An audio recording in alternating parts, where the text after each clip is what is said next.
je vais évoquer un personnage qui me tient à cœur parce que c'est une femme et malheureusement on n'en a pas beaucoup hein, dans le métron des anarchistes. Environ 5% je crois. Alors, de ce qu'on a compté, grosso modo, il y en a... mais de quelle qualité? Ouais, voilà. De ce qu'on a compté, il y en a à peu près 5%. Alors à cela, évidemment, il y a des raisons.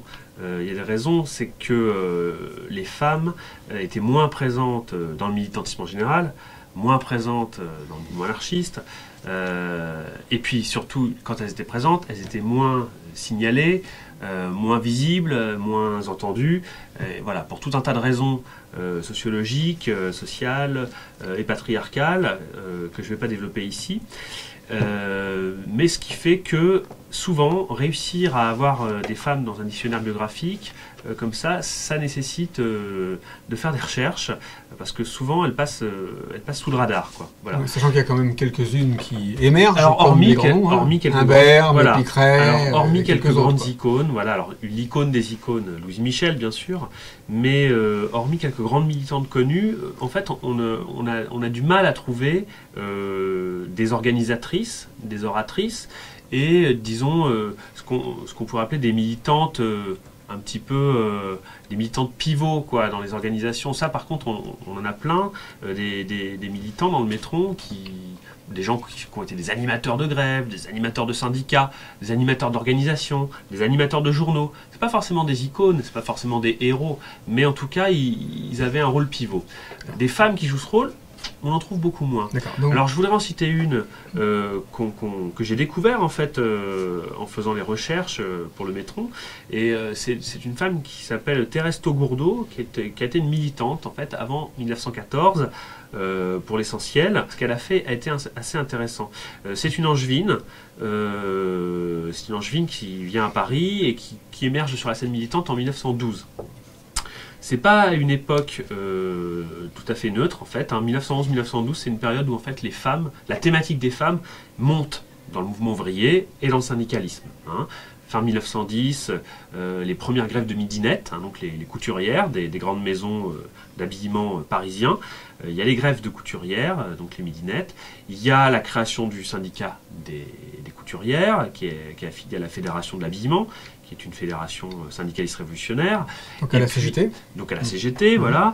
Et donc il y a des centaines de midinettes, des centaines de couturières qui adhèrent.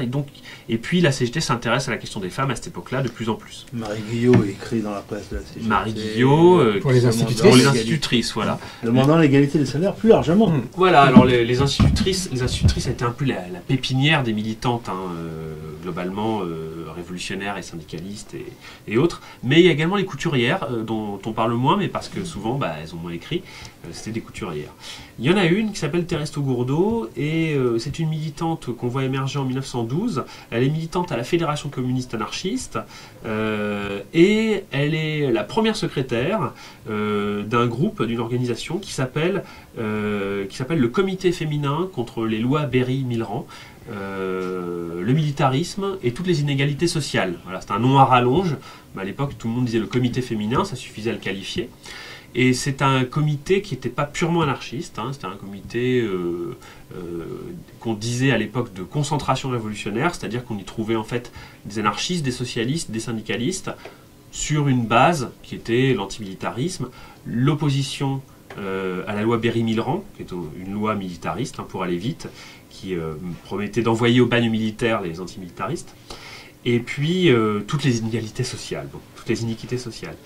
Et ce groupe féminin, donc exclusivement composé de femmes, qui se trouve être donc un petit peu à la convergence de l'anarchisme, du socialisme et du syndicalisme, mais qui est dirigé de fait par les militantes anarchistes, au premier rang desquelles Thérèse Taugourdeau.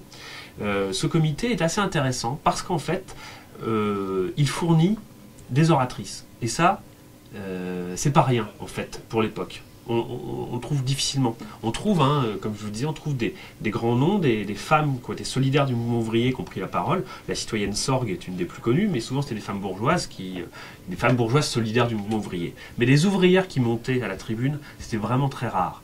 le comité féminin, il a réussi à faire ça. Il a fourni des oratrices dans pas mal de meetings, alors des meetings de la Fédération communiste anarchiste, bien sûr, mais aussi des grands meetings, les grands meetings pacifistes du Pré Saint-Gervais, en 1912-1913, on trouve des militantes du comité féminin. Elles montent à la tribune dans divers meetings avec la CGT, et elles vont jusqu'à former une école d'oratrices, justement, avec l'aide d'un militant très peu connu qui s'appelle Henri Antoine, hein, mais qui était un militant libertaire, qui était le fils de André Antoine, celui qui a créé le théâtre Antoine, voilà, qui est un grand nom du théâtre français.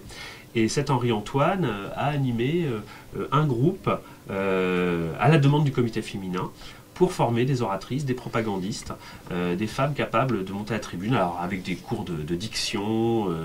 Il y avait aussi l'ambition de faire du théâtre militant, hein, ce qui se faisait par contre beaucoup à l'époque, de faire du théâtre militant et donc de former des femmes pour ça. Et le groupe a fait tout ça, ce qui n'est pas négligeable. Thérèse Taugourdeau s'est retrouvée embarquée par la police à quelques reprises.